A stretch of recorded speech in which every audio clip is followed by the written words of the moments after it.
Vítajte. Dnes sa pozrieme na niečo, čo mnohých láka, ale zároveň vyvoláva otázky o nákladoch, cestovanie karavanom.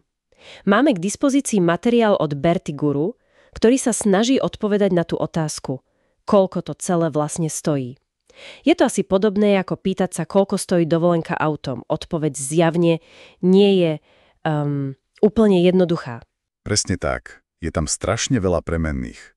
Cieľom dnes bude rozobrať si tie hlavné nákladové položky podľa toho zdroja, čo máme, čiže od paliva a poplatkov za cesty, cez stravu až po to, kde človek prespí. Chceme proste zistiť, kde sa dá ušetriť a čo naopak môže rozpočet poriadne natiahnuť, aby sme mali jasnejší obraz. Výborne, poďme teda na to. Ktoré oblasti teda podľa toho zdroja najviac ovplyvňujú ten celkový účet za takú cestu? Ten materiál sa sústreďuje hlavne na 4 okruhy, náklady na palivo, to je jasné, potom rôzne diaľničné a iné poplatky, ďalej samozrejme výdavky na jedlo a napokon ubytovanie či už v kempoch alebo nejak inak. Začnime možno tým jedlom. Ako veľmi to zaťaží rozpočet v porovnaní s bežným životom? Ten zdroj spomína, že karavan má vlastnú kuchyňu. Áno, a práve tá kuchynka je dosť zásadná. Vďaka chladničke a možnosti variť si môžu byť náklady na stravovanie naozaj veľmi, veľmi podobné tým, čo máme doma. Raňajky, káva, obed, nejaká jednoduchá večera, to všetko sa dá pripraviť priamo v karavane. Čiže to je veľká výhoda. Určite. Samozrejme, ak sa niekto rozhodne často jesť vonku v reštauráciách, najmä v tých, turisticky exponovaných oblastiach, tak ten účet za jedlo môže narásť. Naozaj veľmi. Ten materiál tiež poznamenáva, že samotné ceny potravín v obchodoch sú vo väčšine Európy porovnateľné so Slovenskom, niekedy dokonca nižšie. Naozaj. Áno, teda s výnimkou tých tradične drahších destinácií ako Škandinália alebo Švajčiarsko.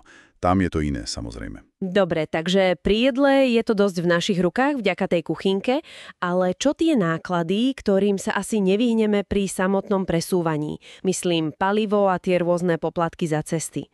Predsa len karavan nie je malé auto. To určite nie.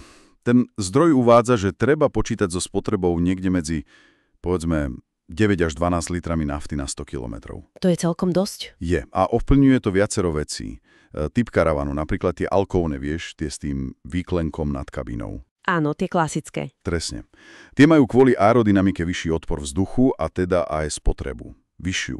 Veľkú rolu hrá aj štýl jazdy, hlavne rýchlosť na diaľnici a samozrejme terén. Cesty do hôr si proste vypýtajú viac paliva. Jasne. Do kopca to asi zhltne viac. A keď už sme pri diaľniciach, s tým súvisí aj poplatky a mýto. Platí sa za karavan viac ako za osobné auto? V niektorých krajinách áno. Ten zdroj spomína napríklad Maďarsko a Taliansko, kde sú diaľničné poplatky pre karavany vyššie. O koľko asi? Podľa autora to však nie sú úplne dramatické rozdiely. Uvádza tam príklad, že namiesto povedzme 30 eur za nejaký úsek sa môže zaplatiť 40 eur. Asi tak. Aha, takže 10 eur rozdiel na úseku? Približne, áno. Na druhej strane poplatky za prejazd tunelmi bývajú zvyčajne rovnaké ako pre osobné autá, často len do 5 eur. Výraznejší rozdiel ale nastáva pri trajektoch. Tam cena závisí aj od dĺžky vozidla, takže je logicky vyššia ako za osobné auto. A je ten rozdiel veľký? Podľa toho zdroja sú tie rozdiely citeľnejšie v severských krajinách, napríklad v porovnaní so Stredomorím. Tam môže byť rozdiel v cene trajektu okolo 20 eur, možno trochu viac. Tieto sumy podľa toho zdroja predsa len sčítať do nejakej citeľnejšej položky? To je dobrá poznámka. Áno, hoci ten jednotlivý rozdiel nemusí byť obrovský, pri dlhej ceste povedzme cez 5 krajín s rôznymi systémami, sa to určite môže prejaviť na tom celkovom rozpočte za presuny. Ten zdroj to síce nespočítava nejako dokopy, ale logicky to vyplýva z tých jednotlivých príkladov. Takže áno, treba s tým počítať pri plánovaní trasy. Rozumiem. Takže sme pokryli presuny, ale kde vlastne ľudia z karavany spia? Najčastejšie asi v kempoch. Ten zdroj však naznačuje, že aj tu ceny idú hore. Je to tak, karavaning zažíva naozaj boom a s tým rastie aj dopyt po miestach v kempoch, čo samozrejme tlačí ceny nahor, hlavne v hlavnej sezóne. A koľko to teda stojí? Vtedy sa podľa zdroja cena za noc pre posádku a karavan pohybuje bežne od povedzme 25 do 50 eur. Samozrejme tie lepšie vybavené alebo atraktívnejšie kempy, tie sú drahšie, niekedy aj výrazne. Dá sa na tom nejako ušetriť? Určite. Cestovaním mimo hlavnej sezóny, to je klasika. Alebo výberom menej exponovaných lokalít. Často sú lacnejšie tie miesta ďalej od hlavných turistických centier alebo ďalej od tej centrálnej Európy. Ale ako dôležitá alternatíva sa v tom materiáli spomínajú aj rôzne karavanové státia alebo parkoviska mimo oficiálnych kempov. Počka, takže ten zdroj naozaj hovorí, že sa dá cestovať aj úplne bez kempov? A teda potenciálne s nulovými nákladmi na ubytovanie? To mi príde ako dosť zásadná informácia. Áno, tie podklady to potvrdzujú ako reálnu možnosť. A môže to znamenať naozaj významnú úsporu.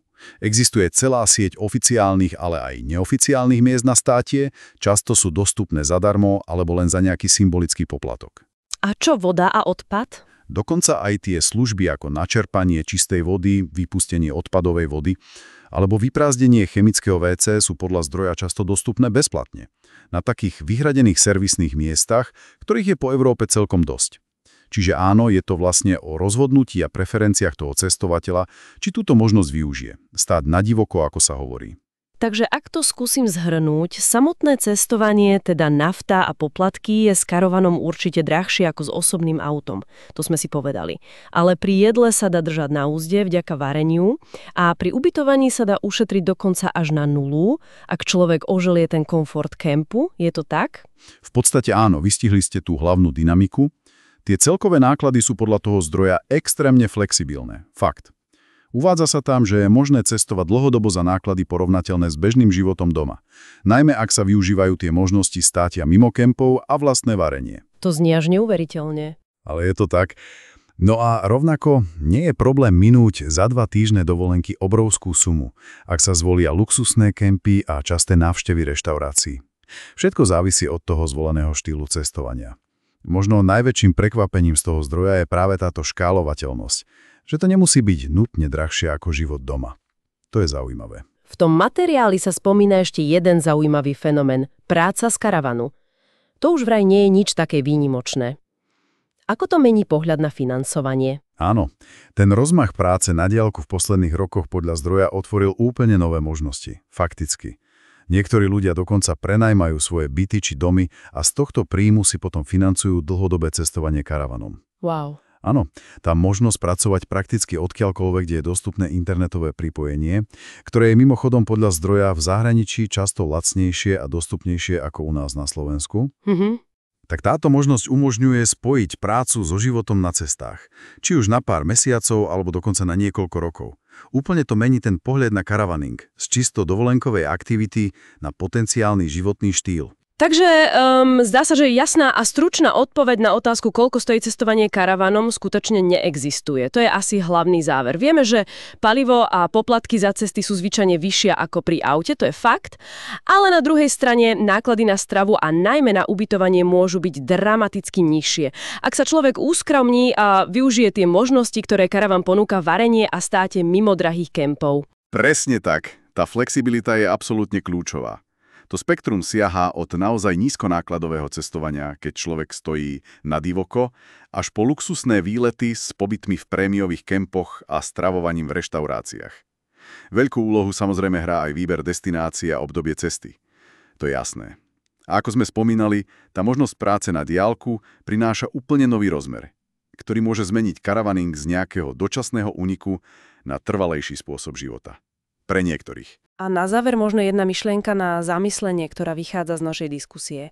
Ak teda vieme, že tie finančné náklady sa dajú tak výrazne prispôsobiť individuálnym možnostiam a preferenciám, aké sú tie nefinančné aspekty a kompromisy, tie, ktoré by mal človek zvážiť predtým, než sa rozhodne pre dlhodobé cestovanie alebo dokonca život v karavane. Na čo všetko sa treba pripraviť v oblasti komfortu, neustáleho plánovania či možno udržiavania sociálnych väzieb. Čo možno nebolo explicitne v tomto zdroji, ale tak nejako logicky to z takéhoto životného štýlu vyplýva. Na čím by sa dalo ešte pouvažovať?